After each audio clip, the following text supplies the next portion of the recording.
University was playing on the football team.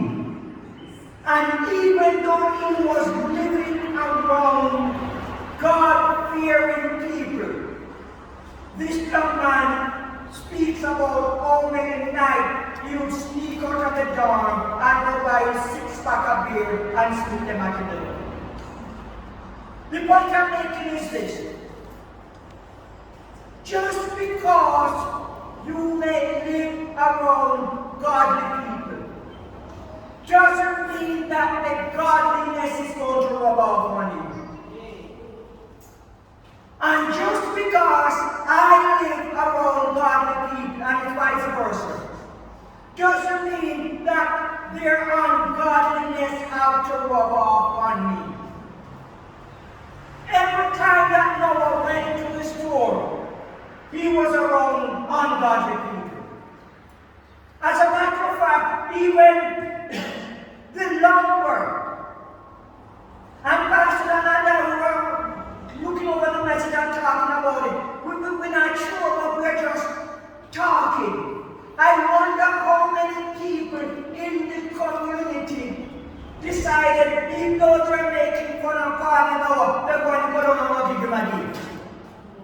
And they probably went and would give him a deal working on the ark, and he was around ungodly people, but he did not allow the ungodliness to come into his life.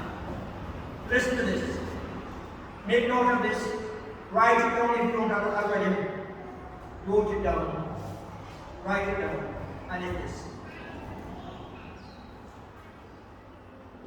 Nothing is wrong with a boat in the water, in the ocean. The problem is when the water starts coming to the boat. No matter how deep the ocean is, no matter how rough the ocean is, that boat is okay until water starts to come into the boat. No matter how ungodly people around you, in your house, in my community, at my job, no matter how ungodly they are, that's not going to cause my life to sin. It is when I start to allow the ungodliness to come into my life. And that is why the Apostle Paul said in Romans chapter 12, do not conform to the patterns of this world, but be transformed by the renewing of your mind. Noah did not allow the ungodliness to seep into his life. And listen, ungodliness doesn't just jump in your life. Ungodliness doesn't just jump in my life. Ungodliness seep into our life, little by little, little by little. And before long, I become comfortable with this, and comfortable with this, and comfortable with this. And before you know it, it takes over. There is a plant down by my house. And it's one of those plants that is extremely difficult to kill. And it goes upon the fence to the point that it has taken over the light post and about to short out the transformer. That plant didn't start yesterday and take over. That plant didn't start last week and take over. It started little, and was left unattended by JPS until it took over the entire place. That's the way sin is. That's the way the devil works. That's the way ungodliness works. It comes into our life little by little, and then it takes over. The second thing that we learn from Noah is this: that God has a work for each of us. God has a work for each of us to do. For some, if you want to call it this way, and please pardon my expression, for some the task may be simple. There are some of us that God has a simple work for us to do, but it's an important work and a work nonetheless. Here's an example. There is not a single person in here who cannot feed the hungry. Huh? Every single one of us can go up to the hardware store and know how to buy a tin of corned beef and a loaf of bread. And the bread come already sliced. And we just take a fork and take out some of the corned beef and put it between two slices of bread and give it to another street person. Amen? A word. He says in Matthew chapter 25, I was hungry and you feed me. I was thirsty and you give me something to drink. I was a stranger and you helped me. I was naked and you clothed me. If we cannot feed the hungry, if we cannot give water to the thirsty, every single one of us in here can give clothes to the naked. Ask me when I tell you. Let me tell you how I know. There is not a single one of us in here, yours truly included, would wear a shirt or a blouse until it becomes rags. Until it just frayed out. And most of us, after we wear it for a while and we get tired of it, it's still in good condition. Amen. And we sometimes use it and make rags. Clean the floor. Huh? All of us can get a box. Put those clothes, not the rags now, not the tear up one now, not the ones where buttons are missing now, but the ones that we just don't want to wear anymore. And we can put them in a box. And we can take them to the Salvation Army. Say amen. And we can take them to the infirmary. So sometimes we're looking for God to ask us to build an ark when all God wants us to do to get a box and put some clothes in it and take it. Every single one of us can go downtown and we can see people selling rags on the street. And we're going to buy 6 for ourselves. And we have the extra money that we could buy an extra 3 or an extra 6 and put them in a bag and take them up to the children's home. Say amen. You see? He says, there's a work for all of us to do. He said, I was sick and you visit me.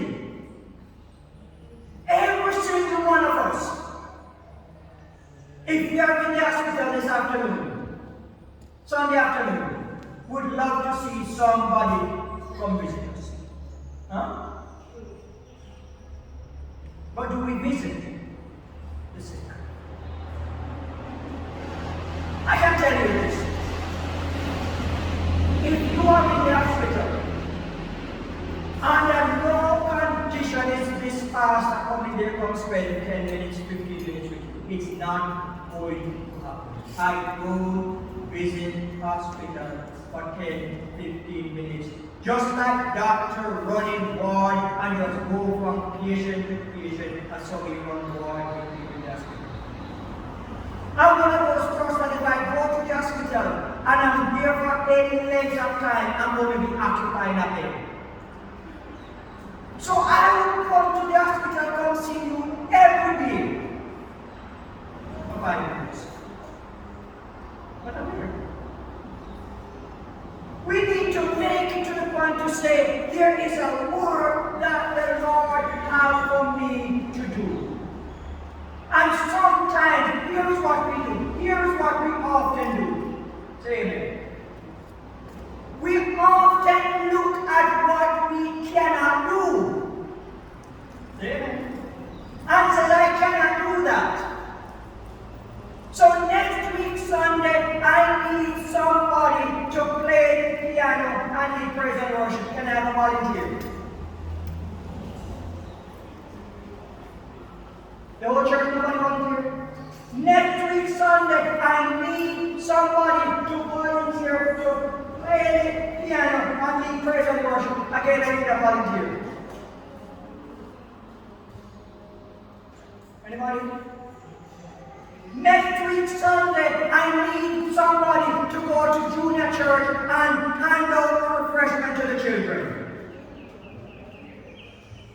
So while our ability does not lend itself to us playing the keyboard and leading praise and worship, because we're not able to, we're not trained to, every single one of us can go to junior church and hand out children.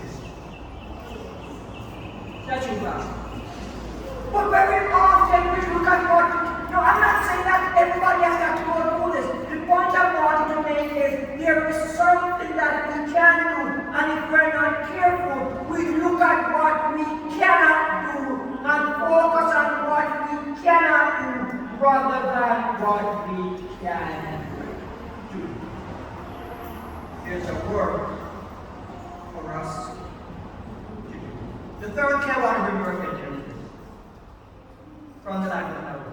Sometimes God will ask us to do, number one, that which seems impossible. Sometimes God will ask us to do something that look impossible. But if God asks me or asks you to do something, He is going to make it possible. God may lay it on your heart. I know a friend in the United States, and God called him to pastor a church. But this pastor is not a pastor that loves to preach. Have you ever seen a pastor a church and they like to preach? Brother Barry does not like to preach. But he's pastor of a church. As a matter of fact, he went and started a church and he doesn't like to preach. Does that make sense? But guess what? Pastor Barry, during the week, outside of preaching, will take care of everything for the church and everything and all its members. And God continually bringing people to the church.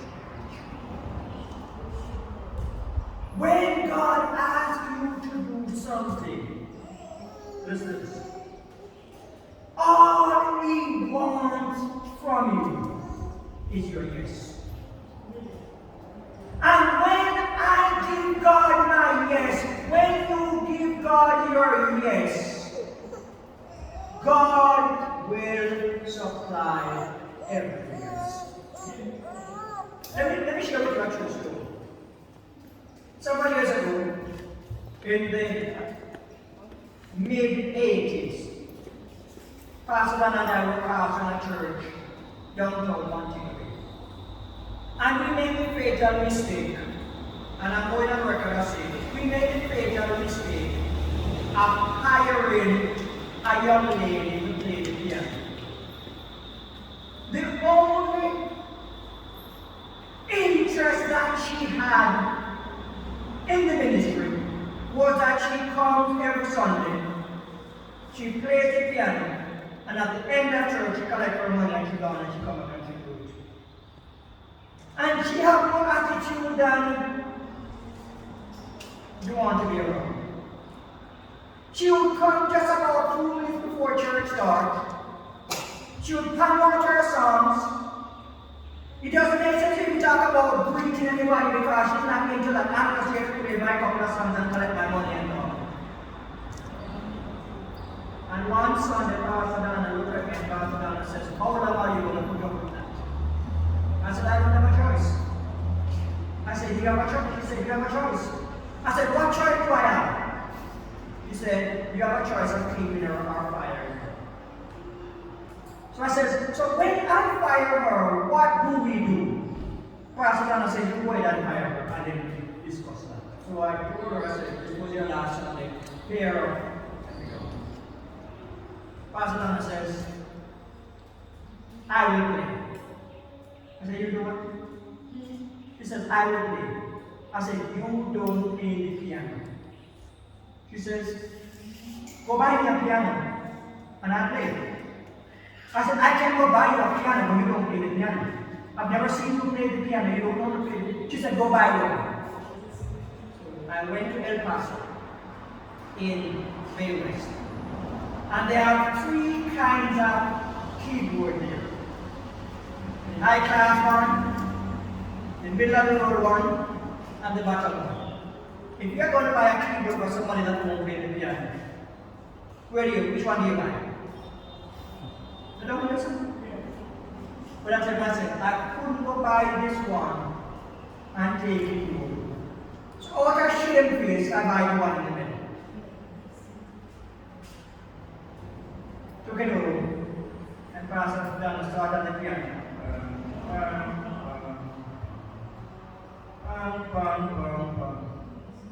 And every morning, Monday through Friday, just like you're going to work 8 hours a day, Pastor Dana sat there in front of that keyboard, hanging and hanging and hanging and hanging.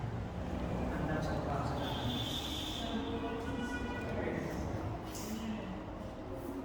When you say yes to God, that's all you want to do. That's all you want to do. Can I shock you? There's not a single person in my family that knows how to drive an illustrator. There's not a single person in my family that knows how to put a piece of wood with a saw. There's no builder in my family. I went to high school where all we did was push pencil. When I went to Frankfurt High School in the early 70s, there were no practical classes. All you did was math, English, geography, physics, chemistry, and that was it. So I didn't learn anything building. From there I went to Bible college, and that was worse. But when I say yes to the Lord and this piece of land, this is the first building that I did in my life. When you say yes to God, He will qualify you to do the things that you think you cannot. If you look at Noah's resume, Noah has not even built a column of the boat. Have you seen the size of this boat? It was Noah's design that people copy and build cruise ship. Because all the boats that we have seen out at Freeport, except for the cruise ship, they only have one deck. God said to Noah, you're going to put 3 decks in this boat. And Noah probably didn't know what a deck was. But when he said yes to God, sometimes what God called us to do will look impossible. Secondly, sometimes what God called us to do will make no sense. Sometimes God will ask you to do something that make absolutely no sense. Has God ever asked you to do something that makes sense? And you've got to say, is this of God or is it something else? God will call you. I finished high school. And after I finished high school, I was forced to do youth service. And I was making $15 a week. And it cost me $20 to get to the job that I was doing, being paid $15 a week. So every week I was $5 in the month. And the $15 that the government was paying over the 2 years, I had to make at least 6 trips to Kingston to the office without them getting $15. And short as I finished that, I got a job at Alchem. making probably 20 times that much. At least. I have so much money, I didn't know what to do with how to spend it. And 6 months after I got this dream job making, the Lord called me to Bible college. No. You make a mistake. Go back and talk to Peter or somebody else. I didn't know me at first. So the first year when he called me to go to Bible college, I said, no, Lord. I rebuked that. But I eventually went. Have you noticed what's been happening in the backside industry? Have you been following the news? I would have been a part of that. The point I'm making is, sometimes God will ask you to do something that doesn't make sense. But the reason why it doesn't make sense is because we can only see now, but if we can see how it's going to turn out.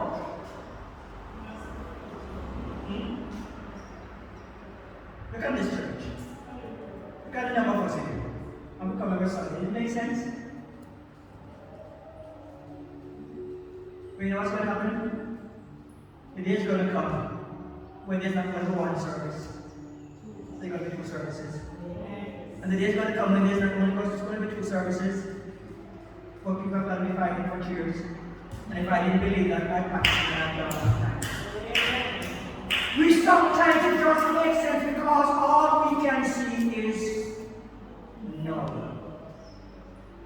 Have you ever been in some job, in some situation, and you know it's the voice of the Lord? Sometimes an opportunity comes that you could make some good money, and somehow, some voice is saying, good.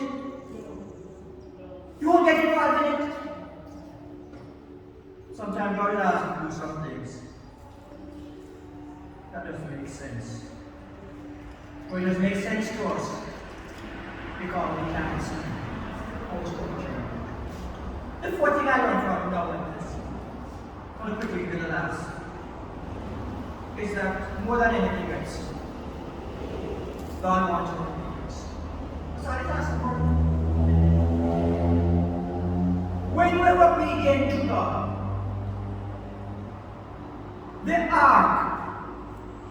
the ark was not just a little boat. The ark was probably the size of some of these cruise ships, not the 7 deck, but the 3 decks. Can you imagine how much wood they have to use to make this ark? How they have to cut them and dress them to make this ark? What am I saying this? When we say yes to God, God will do the rest. When Noah was obedient to God, I believe, and you have to convince me otherwise, that when Noah was obedient to God, even some of those people who was ridiculing him was there with him. God can work it out. That when you say yes to Him, He can set it up so that even some of those people you're enemy, God can turn them around to cause them to help you. The 5th thing that I learned from Noah is this. When God says something is going to happen, no matter how long it takes, it's going to happen. What did God say to them? It's going to rain. When we read the story of Noah, it's more than just a little story. Listen to me this morning, church. Noah had never seen rain. Up until the time when he started the ark, up until the time when he finished the ark, it had not rained on earth. And mist would come upon water the earth. There's no such thing as rain. But God said it's going to rain. And for 100, not days, for 100, not weeks, for 100, not months, but for 100 years, Noah kept on building, listening to the ridicule, but God God says it's going to rain. Whatever it is that God says to you, no matter how long it takes, it is going to come to pass. Keep building on. Keep showing up every day. When you're laughed at, when you're ridiculed, when you say all manner of things about you, keep building your ark. God said it is going to